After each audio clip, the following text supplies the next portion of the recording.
تو آ جائیے point number 1 کی طرف کہ قربانی واجب ہے یا سنت.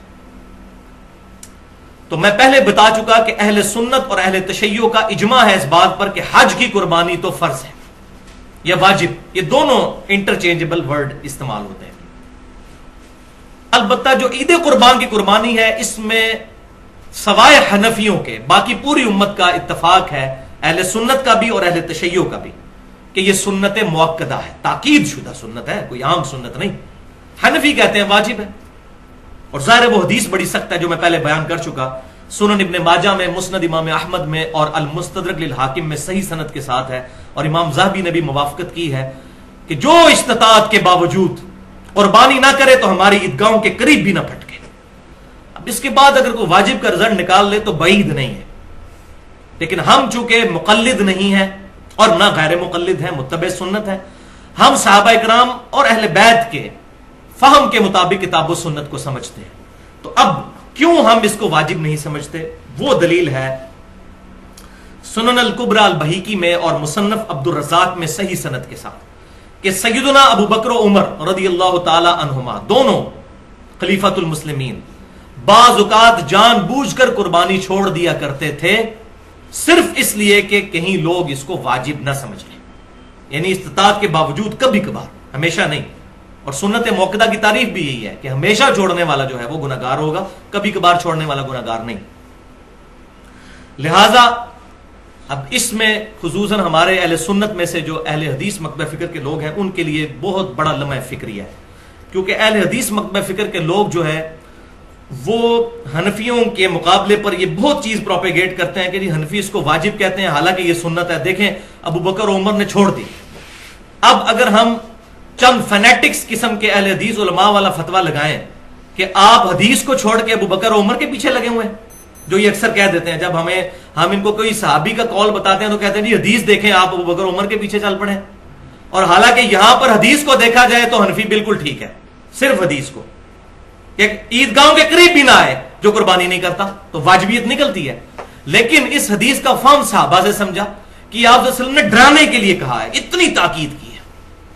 اس سے مراد واجبیت نہیں بلکہ سنت موقدہ ہے، اور اس کا سہارا جو ہے وہ یہی سیدنا ابوبکر و عمر کا عمل ہے. ورنہ حدیث پہ جائیں تو اب یہاں پر تمام اہل حدیث کہتے ہیں کہ نہیں ابوبکر و عمر نے اگر یہ کیا ہے رضی اللہ تعالیٰ عنہما تو یہی وجہ ہے. تو ہم بھی کہتے ہیں بھائیو داڑھی کے مسئلے میں بھی جو عبداللہ بن عمر رضی اللہ تعالیٰ عنہما اور سیدنا ابو ہریرہ دو ہی راوی ہیں، داڑیاں بڑھاؤ اور مونچھیں پست کرو، اس حدیث کے دو ہی راوی ہیں اور دونوں مٹھی کے بعد داڑھی کاٹنے کے قائل تھے اور کاٹتے تھے.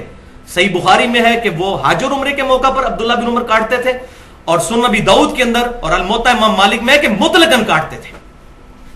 وہ پوری ڈیٹیل کے ساتھ میں نے گفتگو کی ہے ahlusunnatpak.com پر. ابھی تک جن علماء نے سنی کسی کے پاس جواب نہیں ہے.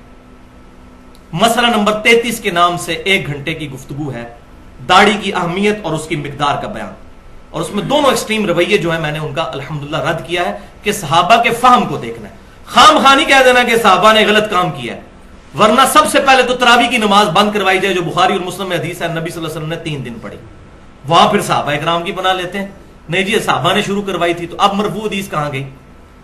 تو صحابہ اکرام علیہم رضوان کا اگر کوئی عمل حضور صلی اللہ علیہ وسلم کے خلاف ہو ہمارے سینس میں وہ ریجیکٹڈ نہیں ہوگا. این ممکن ہے وہی فارم ہو اس کا، تا وقت کہ صحابہ میں اختلاف نہ ہو جائے. اختلاف ہو جائے پھر ہم دیکھیں گے جمہور کی رائے کیا ہے. جیسا کہ حج تمتع کے مسئلے میں عبداللہ بن عمر اور سیدنا عمر کیا اختلاف ہوا، بالکل ٹھیک ہو گیا. سیدنا عمر نے اپنا ڈیسیژن واپس لیا، جامع ترمذی میں موجود ہے. جہاں اختلاف کوئی نہ پایا جاتا ہو تو 14ویں صدی کے ملوں کے کہنے پر عبداللہ بن عمر کو ہم بدعتی نہیں کہہ سکتے اس مسئلے میں، والعیاذ باللہ تعالی. تو یہ مسئلہ میں نے یہاں پر الحمدللہ کلیئر کر دیا. پوائنٹ نمبر 2، قربانی کے لیے نصاب کیا ہے، یعنی کس بندے کے پاس کتنا روپیہ یا مال ہو تو وہ قربانی کرے گا. تو بھائیو اس پہ میں آلریڈی ایک حدیث تو بیان کر چکا کہ جس پہ استطاعت ہے وہی قربانی جو ہے وہ کرے گا. استطاعت میں کوئی نصاب بیان نہیں کیا آپ صلی اللہ علیہ وسلم نے، جو بھی جانور خرید سکتا ہے. لہذا یہ جو زکوٰۃ کا نصاب لگایا ہوا ہے یہ بالکل من گھڑت بات ہے، ایسی بات نہیں ہے. کوئی زکوٰۃ کا نصاب نہیں، جو بھی جانور خرید سکتا ہے اگر انہی دنوں میں اس کے پاس اتنا پیسہ آ گیا کہ وہ جانور خرید سکتا ہے، چاہے وہ صاحب نصاب نہیں بھی ہے زکوٰۃ کے حوالے سے، تب بھی اس نے قربانی کرنی ہوگی، سنت موقدہ ہے. اب یہاں پر بعض لوگوں نے آج کل بڑے مجھے فون بھی آ رہے ہوتے ہیں، جی جناب ہم تو مقروض ہیں، تو سنا ہے کہ مقروض کے اوپر جو ہے وہ قربانی نہیں ہے۔ بھائی دنیا میں کون سا بندہ ہے جو مقروض نہیں ہے؟ آپ نے جو کمیٹیاں ڈالی ہوتی ہیں لاکھ لاکھ 2-2 لاکھ کی، تو مقروض ہی تو ہوتے ہیں۔ تیسری کمیٹی لے کر بیٹھ جاتے ہیں، ابھی پیچھے 15 کمیٹیاں باقی ہوتی ہیں، تو قرض ہوتا ہے آپ پر۔ اس حساب سے تو دنیا میں کسی پر بھی قربانی نہیں بنے گی۔ یہ مقروض شروع والی یہ سب من گھڑت اور فراڈ والی باتیں ہیں، کوئی ایسی بات نہیں ہے۔ قرضہ تو ہر بندے پر ہے۔ اور دوسری طرف حال یہ ہے کہ اگر سالی کی شادی آ جائے تو قرضہ بھی اٹھا کر جو ہے وہ بیوی بچوں کو کپڑے اور جوتیاں لے کر دیں گے، اور کوئی سرمنی آ جائے سارے کام کریں گے، لیکن قربانی میں جی میں تو مقروض ہوں۔ تو قرض بھی اگر اٹھانا پڑتا ہے کسی بندے کو، قربانی کرے وہ، اگر وہ سمجھتا ہے کہ میں اتار سکتا ہوں۔ قرض تو ہم سب اٹھاتے ہیں، جو کمیٹی ڈالی ہوتی ہے قرض ہی تو اٹھایا ہوتا ہے، ہمیں پتا ہوتا ہے کہ ہم آہستہ آہستہ کر کے لوٹا دیں گے۔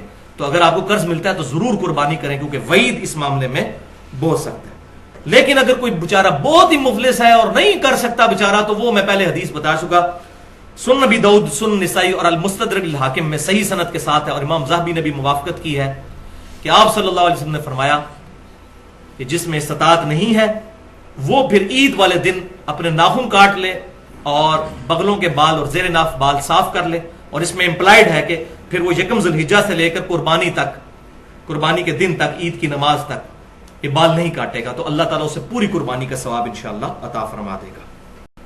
پوائنٹ نمبر 3 کہ ایک خاندان کے ایک فرد پر قربانی ہے یا سب نے ہی قربانی کرنی ہے، یہ بھی آج کل بڑا کریٹیکل ایشو ہے۔ یہ ساروں نے قربانی کرنی ہے؟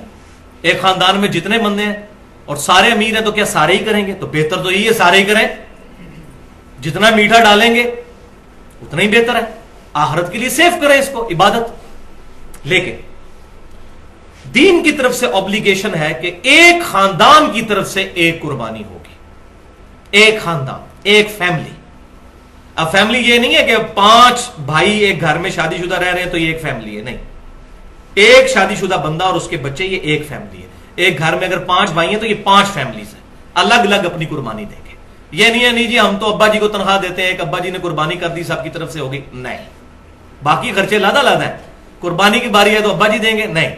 تو ایک خاندان، میاں بیوی اور بچے، وہ ایک خاندان تصور ہوں گے، ان کی طرف سے ایک قربانی، اور وہ ثبوت جامعہ ترمذی اور سنن ابن ماجہ میں صحیح سند کے ساتھ حدیث ہے۔ عطا بن یسار تابعی کہتے ہیں کہ میں نے سیدنا ابو ایوب انصاری جو نبی صلی اللہ علیہ وسلم کے میزبان تھے ان سے پوچھا کہ آپ صلی اللہ علیہ وسلم کے زمانے مبارک میں آپ لوگ قربانی کس طرح دیا کرتے تھے؟ تو انہوں نے کہا کہ آپ صلی اللہ علیہ وسلم کے مبارک زمانے میں ہم میں سے ہر شخص ایک خاندان کی طرف سے ایک ہی بکری قربان کیا کرتا تھا، اور وہ اس کے اور اس کے گھر والوں کی طرف سے تصور ہوتی تھی۔ لیکن بعد میں پھر صورتحال خراب ہوگی اور لوگ باہم فخر کرنے کے لیے ایک سے زیادہ قربانیاں کرنا شروع کر دیں، جس کا ذکر اگلی حدیث میں موجود ہے، سنن ابن ماجہ میں ہی اور المستدرک للحاکم میں صحیح سند کے ساتھ، اور امام ذہبی نے بھی موافقت کی ہے کہ حذیفہ بن اسید رضی اللہ تعالیٰ عنہ کہتے ہیں کہ میرے گھر والوں نے مجھے اکسایا، حالانکہ میں یہ جانتا تھا کہ سنت یہ ہے کہ پورے گھر کی طرف سے ایک قربانی کی جائے، ایک بکری، لیکن میرے گھر والے مجھے اکساتے ہیں کہ میں زیادہ قربان کروں تاکہ لوگوں میں فخریہ طور پر یہ بات، یہ صحابہ کے زمانے میں یہ کام شروع ہو گیا، کیونکہ امت کا فتنہ تو مال ہے نا۔ تو پھر وہ صحابی کہتے ہیں کہ اب ہم زیادہ قربانیاں کرتے ہیں، اگر نہ کریں تو لوگ ہمیں کہتے ہیں یہ کنجوس ہے، اس زمانے میں بات ہو رہی ہے، کنجوس کہتے ہیں۔ تو یہاں پر یہ بات بھی سمجھ لیجئے کہ جو بیرون ملک لوگ آباد ہیں وہ گھر والوں کو یہاں پیسہ بھیجتے ہیں، تو وہاں ان کو قربانی پھر کرنے کی ضرورت نہیں ہے، بیوی بچے ادھر ہیں، ماں باپ ادھر ہیں، تو وہاں سے پیسے بھجوا دیے تو اس کی طرف سے قربانی ہوگی، وہ خاندان کا سربراہ ہے، یہ نہیں ہے کہ اس نے لادا ادھر قربانی کرنی ہے۔ اسی طریقے سے فطرانے کے پیسے، باقی چیزیں جو ہے وہ یہاں پر اگر کوئی بھجوا دیتا ہے تو یہاں پر دے دیں گے تو ادا ہو جائے گی۔ اس کانٹیکسٹ میں 2 اور احادیث بڑی اہم ہے۔ پہلی حدیث صحیح مسلم کی ہے کہ آپ صلی اللہ علیہ وسلم نے فرمایا جس شخص کا قربانی کا ارادہ ہو تو وہ یکم ذی الحجہ کا چاند نظر آنے سے لے کر قربانی کرنے تک اپنے جسم سے نہ تو بال اکھیڑے اور نہ ہی ناخن۔ اسی لیے ہم نے تمام بھائیوں کو جو ہے وہ یکم ذی الحجہ سے پہلے یہ میسج کر دیا تھا کہ آج جس نے بھی غیر ضروری بال صاف کرنے ہیں یا ناخن صاف کرنے ہیں تو وہ کر لے، ناخن کاٹ لے، کیونکہ اس کی وجہ یہ ہے کہ پھر 10 دن کا گیپ آ جاتا ہے، اس میں کوئی حرج نہیں۔ صحیح مسلم میں حدیث ہے کہ آپ صلی اللہ علیہ وسلم نے زیر ناف بالوں اور ناخنوں کے لیے 40 دن کی مدت مقرر فرمائی ہے. اور اس پہ میری بڑی ایکسکلوسیو گفتگو ہے اپنی نوعیت کی منفرد اہل سنت پاک.com پر مسئلہ نمبر 32 کے نام سے مسلمان مرد و عورت کے بالوں اور دیگر اعضاء کے احکام. اس میں نے ڈیٹیل کے ساتھ یہ ایشوز ایڈریس کیے ہیں الحمدللہ. تو بہرحال یہ صحیح مسلم میں حدیث ہے قربانی کرنے والے کے لیے. اور دوسری حدیث ہے گفٹ، کہ اگر کسی کے پاس قربانی کی استطاعت ہی نہیں ہے، یعنی فائنینشلی وہ سپورٹ نہیں کر سکتی اس کو، وہ قربانی وہ نہیں کر سکتا، تو سنن نبی داؤد میں، سنن نسائی میں اور المستدرک للحاکم میں صحیح سند کے ساتھ یہ حدیث ہے. اور امام ذہبی نے بھی موافقت کی ہے امام حاکم کی، کہ آپ صلی اللہ علیہ وسلم کی خدمت میں ایک صحابی نے عرض کی کہ اے اللہ کے رسول صلی اللہ علیہ وسلم، میرے پاس ایک دودھ دینے والی بکری ہے، اس کے علاوہ کوئی جانور نہیں، اور نہ میرے پاس اتنی ہمت ہے میں کوئی جانور خرید کے قربان کر سکوں، تو کیا میں اسی کو ذبح کر لوں؟ تو آپ صلی اللہ علیہ وسلم نے فرمایا اس کو ذبح نہ کرو. ظاہر ہے وہ سورس آف ان کے پاس ایک انکم تھا یا ان کے معاملات چلانے کے لیے. تو پھر آپ صلی اللہ علیہ وسلم نے اس صحابی کو ایک نسخہ فرمایا ارشاد، اور فرمایا آپ صلی اللہ علیہ وسلم نے کہ عید والے دن باقی لوگ قربانی کر رہے ہوں گے، تم اپنے ناخن اور زیر ناف بال اور بغلوں کے بال یہ صاف کر لینا، اللہ کے ہاں تمہاری پوری قربانی لکھی جائے گی. اور اس میں یہ بات امپلائڈ ہے اس کے اندر یہ بات صحیح مسلم والی، کہ ایسا شخص بھی پھر یکم ذی الحجہ کا چاند نظر آنے سے لے کر عید قربان تک اپنے بال نہیں اکھیڑے گا اور نہ ناخن کاٹے گا. تو پھر باقی لوگ قربانی کرنے کے بعد بال صاف کریں گے جیسا کہ حاجی کرتے ہیں. اور اس میں حکمت یہ ہے کہ حاجیوں کی یہ نقل اتاری گئی ہے. تو یہ شخص اپنے بال صاف کرے گا، اللہ تعالیٰ پوری قربانی کا ثواب دے گا. اس کو شیخ البانی رحمہ اللہ نے ضعیف کہا اس روایت کو، لیکن جو ذوق وہ بیان کرتے ہیں وہ ذوق ہے نہیں اس کے اندر. الحمدللہ اصول محدثین پر یہ سونے کی مہر صحیح روایت ہے. اور یہ روایت میں نے بتایا سنن نبی داؤد، سنن نسائی اور المستدرک للحاکم میں ہے، اور امام ذہبی نے بھی اس کی موافقت کی ہے اس کی صحت پر.